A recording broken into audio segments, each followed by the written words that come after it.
The presidential candidate of the Labour Party, Peter Obi, is one candidate that has been very busy this campaign season. Obi, just like his fellow counterparts in the People's Democratic Party and the APC, All Progressives Congress, has not limited his campaign to Nigeria. The former governor of Anambra State on Monday, while speaking at the Chatham House in the United Kingdom, said his administration will fight the structure and big boys who prevent the power sector from functioning properly. Obi promised to declare war on power and also said if elected, his administration will create a suitable platform to attract foreign investors into the country. The Labour Party candidate also vowed to tackle Nigeria's multifarious challenges, including oil theft, debt servicing, secessionist agitation, youth unemployment, electricity problem, insecurity, amongst others. Joining us on the show this morning to discuss Peter Obi's address at the Chatham House in London is Kenneth Okonkwo, spokesperson for the Obi-Dati Presidential Campaign Council. Welcome to the morning show. Good morning and good to see you. Good morning and thank you for inviting me, and good morning viewers at home for joining us. Okay. It's a privilege, actually, an honor to be here with you on the morning show. Always a joy to see you on Arise News. So let's start by hearing what's your verdict on how your candidate has performed at this particular event, which it seems like every Nigerian aspiring leader has gone or will be going eventually. Well, let me first of all admit that when I started working as a spokesperson for this great Nigerian, I was affected with his affection. But today, as the days go by, I am now infected with his personality. This man has just dazzled the world with his brilliance and convinced the world with his clarity. I have not seen a man who has started rewriting the history of Nigeria, beautifying Nigeria, even before he's sworn in as the next president of the Federal Republic of Nigeria, as I know he will by May 29. Look at, I am proud of a principal who became so stingy that he could not even share his questions to other people. He answered all of them. We have witnessed in Nigeria where some candidates went on international molestation of our common psyche and went there and in their generosity shared all the questions and answered none.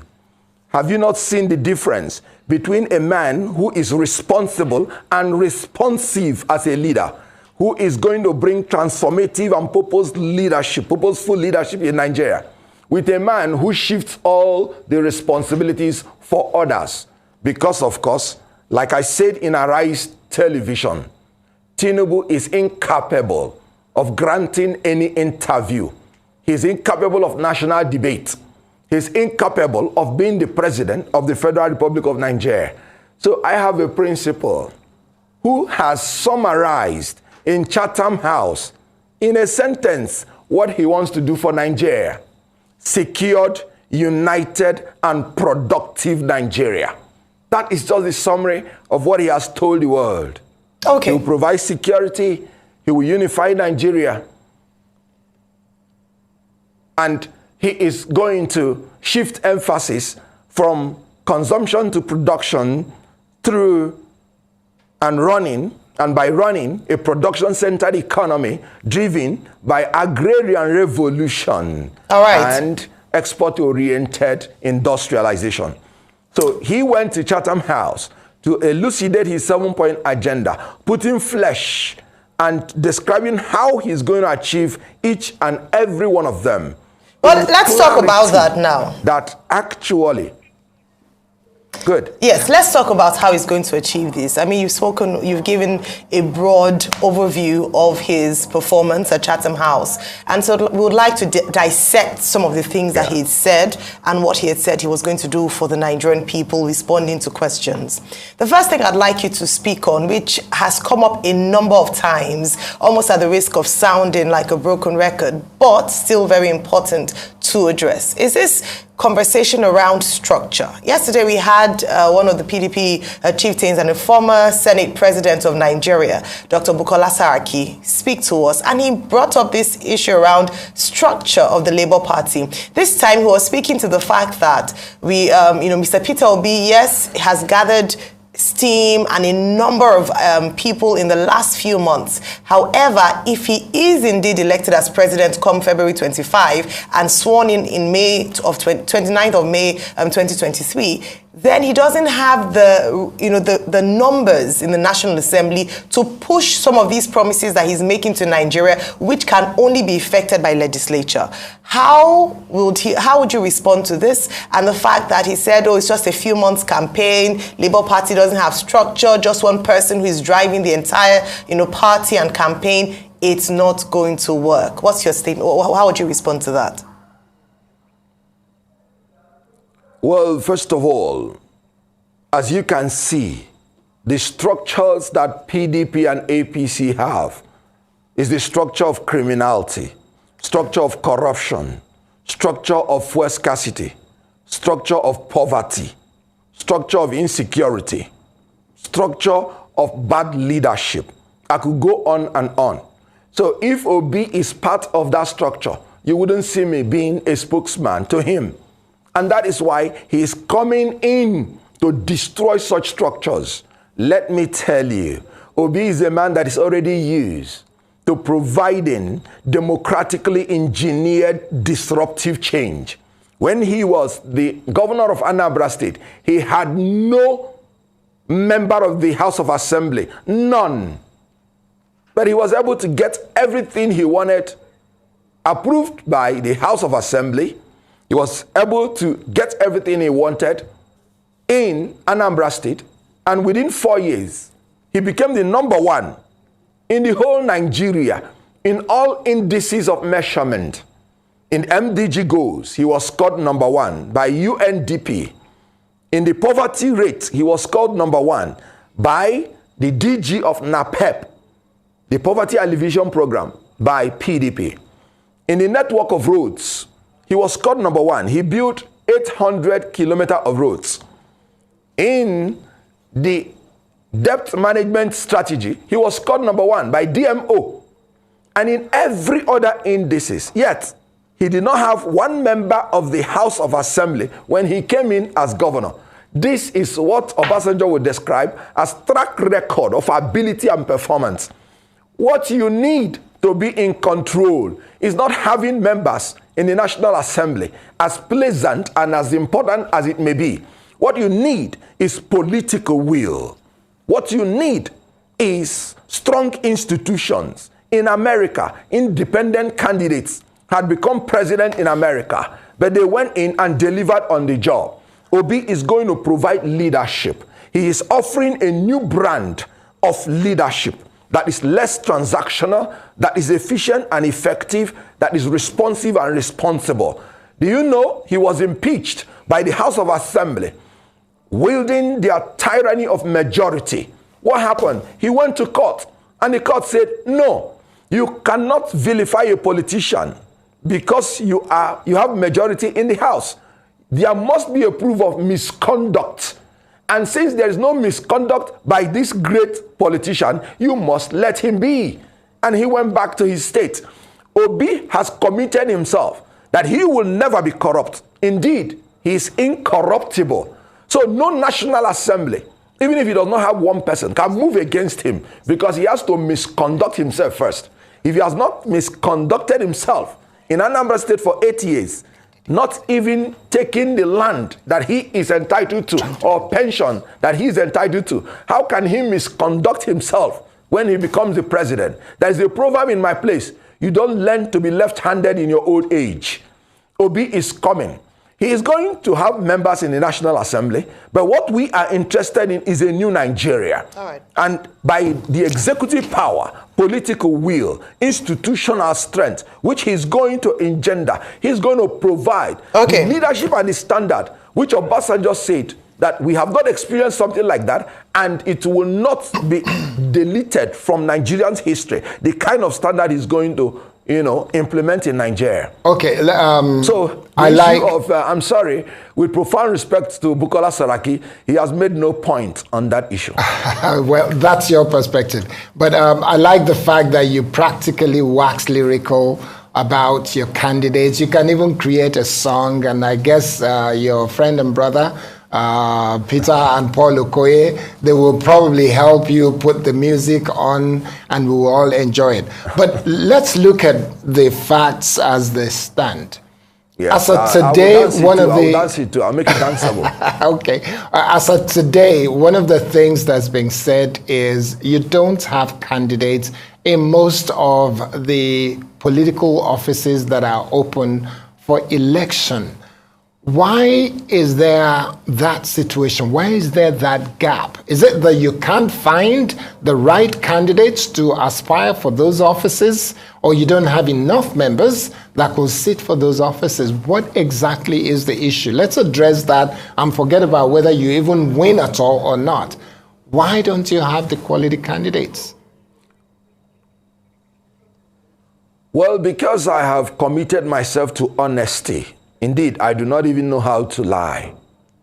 Recall that P2B entered Labour Party almost about 2 weeks or 3 weeks to the end of the nomination time, by which time the party has not become as monstrously popular as it has become now. So the entrance of P2B made it very attractive to Nigerians who are looking for an escape route out of these structures of criminality.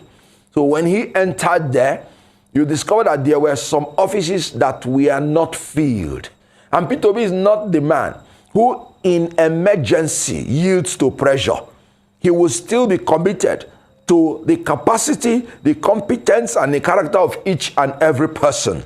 And he would prefer that a seat is vacant rather than fielding an incompetent or people who are not of character. So in those areas where you're not seeing candidates, it's not because we couldn't have drafted in anybody, but by the time, the shortness of time, we were not able to certify that we can comfortably vouch for all the candidates that we are putting in there. Because when you want to bring a new thing, you must not succumb to the blackmail of the opposition to, in your haste, begin to come against the particular thing you want to preach against. So we are prepared to do the right thing at all times. Okay. So whoever was qualified was allowed to get in within the short time that we had. Recall that we even had to go the way of placeholders. Yes, in order to have our time to even get the particular candidate we want at the national level to even be a vice president. And thank God we did. We got a cerebral dirty who would not even agree to buy the property that was corruptly given to his fellow members when he was a member of the National Assembly. He refused. Because he said it is public property and he will not use the advantage of being a member of the National Assembly to acquire it. That he was the person in the National Assembly who made the issue of the procurement to be sanitized in Nigeria. That he has 2 universities. Coming from a section where going to school is even difficult. We had to settle down to make a choice of him to make sure that we are in a new Nigeria we can be proud of. Thank you, Mr. So that Okonkwo. is exactly what happened.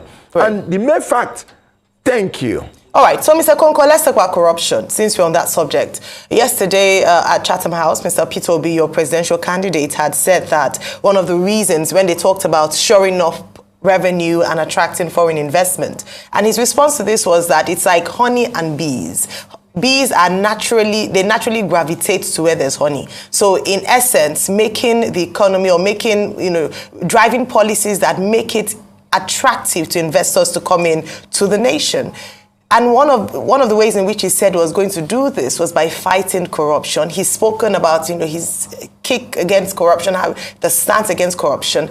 How is he going to do this in the very complicated system here in Nigeria? And beyond that, talking about corruption, he also said he was going to eliminate fuel subsidy. I would like to find out from you, how soon, if he does become president on the 29th, or when he's sworn in on the 29th of May, how soon is he going to do away with fuel subsidy, bearing in mind that the current provision for it ends at the end of June? Would he be willing to, do away with fuel subsidy 1 month after he's sworn in? Well, I would surprise you by saying the issue of tackling corruption is the easiest thing to be done in Nigeria. And the reason is simple. Like my principal said, it's the state officials that are stealing oil. So when you get into office and you employ people who are not corrupt like yourself, you have ended completely oil theft. Oil theft is not something you pilfer. It's not a liquid you can't put it in your pocket. A ship cannot be hidden before a ship moves into our territorial waters. And I'm telling you, as a lawyer to some oil magnates, before a ship enters our territorial water, if you know what it takes a ship, you will know that security agencies, government officials must be complicit before a ship can enter our territorial water. Do you know, shamefully, for any barrel of oil that Nigeria sells, 51 barrels are stolen and sold illegally. How do I know that? 51 pipes were illegally projected into the major pipe that carries the legal oil for us to export. And each one takes as much oil as the major pipe. And this has been existing for 9 years, telling you that corruption has become systemic. It was only when my principal voiced out that it is the state officials that are stealing oil, that's when they started making the discovery. The discovery has been there, but the lack of political will, and because the state officials are the thieves here, it is impossible to fight. So the first strategy that my principal is going to adopt is that he himself is not going to be corrupt. And if he is not corrupt, who is he that is working for him that will be corrupt? Well, I'll tell you what happened. Well, Mr. Okonkwo, let me just butt in here. Let me just butt in here. Let me just butt in here for a second. If you would allow me. No, because it's in line. But will not give me some. No, it's in line with what you're saying, because of you're talking about when one person says he's not corrupt. The current president, Buhari, has said in a recent, when he went on the campaign trail in Yobe State, that he does not have a house to his name in the United Kingdom. You can search him. He is not corrupt. However, this hasn't stopped, people around him. We had the AGF. We've had a number of high-profile corrupt cases under this administration. So that's not convincing enough. If one person, in this case, the president says, well, I'm not corrupt, it's no longer strong enough for Nigerians to say that doesn't mean your government is going to be corrupt. So how would he ensure? Thank you very much for bringing... Good. Thank you very much for bringing up that issue. Because you have reminded me the reason why I followed President Buhari. Because in all honesty, when he tells you he does not have a house anywhere, he's been sincere about it. I can tell you, the closest I reached to President Buhari, I can tell you that there has not been any proof to any personal corruption to his name. No doubt about that. But that's talking about character. And that is why we are saying the 3 C's are the irreducible minimum for the next president. Because character is not enough. You must have capacity. You must have competence. President Buhari is lacking in capacity. Maybe because of his age. I don't know. Because a man who has sat in a hospital for 8 months outside Nigeria, when he's the president, certainly will lose track of certain events.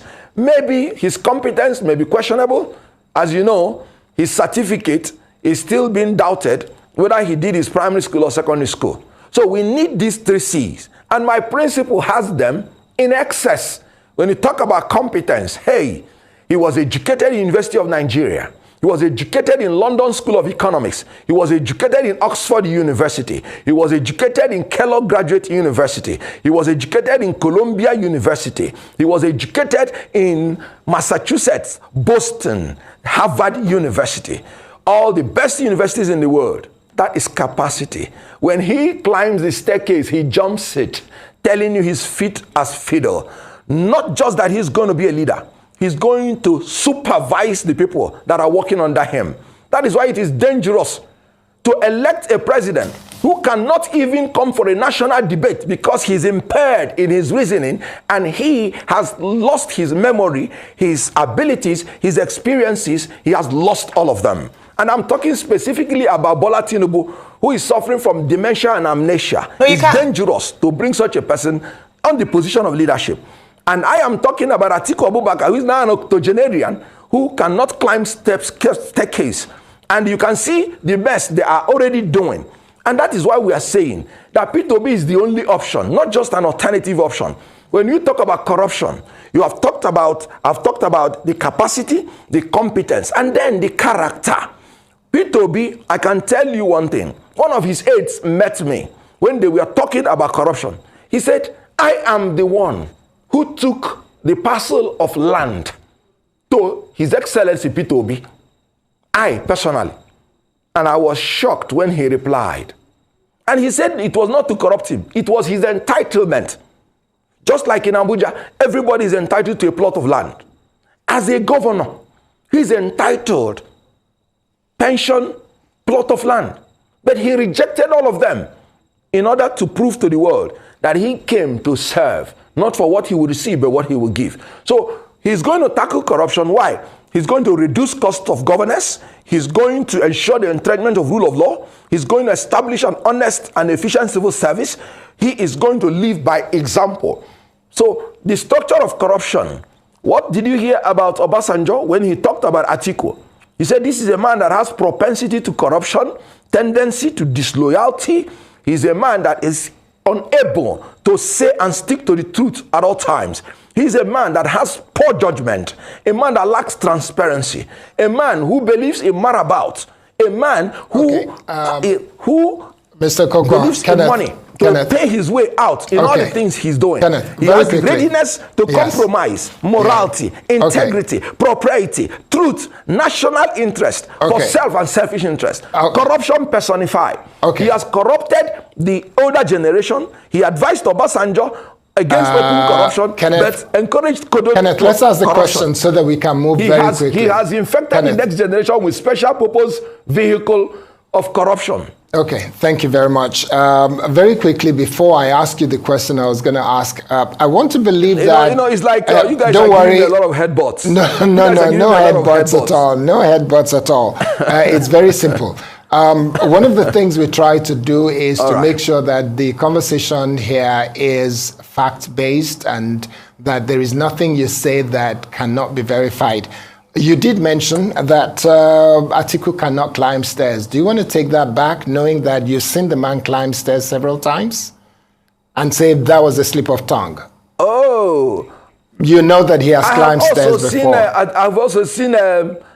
I've also seen Tinubu climb stairs. So and you cannot say... imagine the climbing of the So stairs. are you saying that you know... I'm not talking about being lifted like forklift. Yeah. I'm saying let him come and jump the staircase like my principal. I'm not talking about being able to lift your leg. Okay, no, then tell him... fitness. Okay, I'm talking about the ability to do pam, pam, pam, pam, pam, pam. Let him come and do it. All right. Okay. The fact is he can climb stairs. They will help you. But don't let us dwell on that. Don't let us dwell on that. The fact is the man can climb stairs. I'm talking about climbing, All right. Very quickly then, because we have very little time, so that we don't dwell too much on this. Very quickly, in terms of the state of Nigerian economy, the level of debt that Nigeria is trying to service is so much that it can be described as unprecedented level of debt that Nigeria is owing. Your principal, Peter Obi, how do you think he's going to maneuver and walk through that process where we can say we have money to run the services and to develop the economy of Nigeria in a situation where we're owing so much and servicing debts has taken over a very high percentage of how we use our revenue? Where's the money going to come from? First of all, good. First of all, let me admit that we do not have any effective government in place. Because this government is going to leave for the next government 77 trillion naira in debt. So it's a terrible situation. But there is a good news. When Obi became the governor of Anambra State, he inherited debts from his predecessors. Gigantuan. But you know what Atiku said about Obi? When they were telling him about debts, he said, thank goodness Obi is with me and he's good in managing debts. Is there in his Twitter handle. So the issue here is that we have a man who is prudent, who has been prudent and who will be prudent.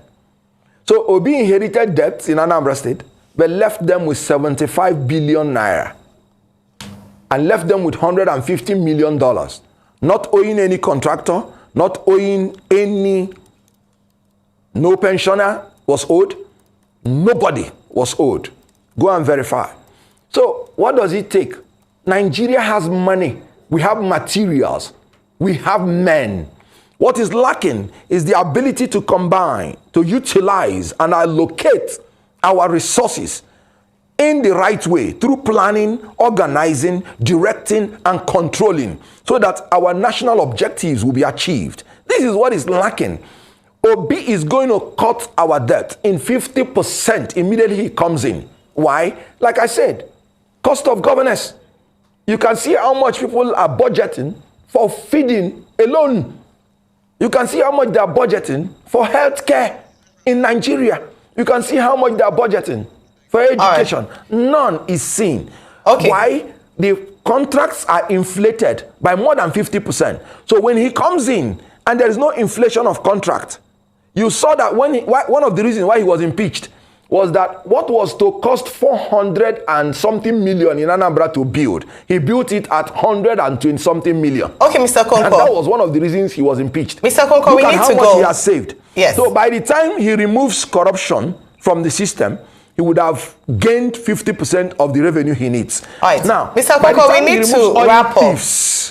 We need to wrap up. But just very quickly, one statement. I thought we're just starting. No, we're done. One statement, and it's important to just mention that your principal did say that debt wasn't the problem. It was what the debt was going to be used for. As in other crimes, he cited the UK, he cited and some other nations like that, and the United States of America, that we use our debts to service consumption, whereas he would use it for infrastructural development. Just to mention that in terms of inheriting or not inheriting debt.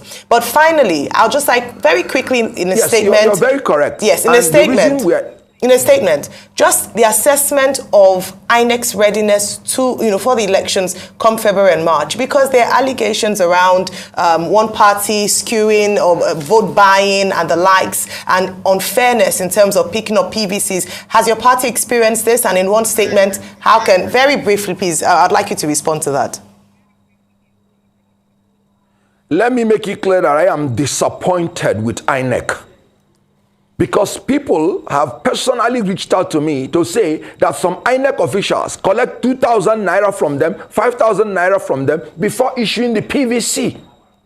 Then some INEC officials close their offices before the closing time just to frustrate some people. And in Lagos State, it is already there. If your name is an Okoro or an Uju, they will skip your name and call other names. It's there in the open. So INEC should please be very careful about 2023 election. It's an election like no other. PVCs must be given to everybody and on time. They should come out on time and they should close even later than their time, not before, because of the exigency of the time. Okay. INEC has not convinced me that some moles are not working in their midst. They must make sure that they should be up and doing. And the security agencies must provide the needed security for this election. Very good. Okay, our but on opportunity that note, to very peacefully change our government Kenneth, is closing up gradually. So we must be very careful in 2023. Thank you very much. A lot of people are dissatisfied with this system. Thank you very much. And it is only open, clean, and transparent election that can assuage the feelings of everybody. Right. Thank you very much. must rise up to the occasion. That's Security fine. agencies must rise up to the occasion. Yes. The Chief of Defense Staff, you have known, has publicly Everybody's confessed got to that rise they are up to under the pressure occasion. Yes. by some quarters. Yes. So we must be very, very careful. We have to run now. We really have to run. So INEC Kenneth has not impressed Okonkwo, me, but I'm believing they should be spokesperson for the Obidati political presidential campaign. Thank you very much for your contribution.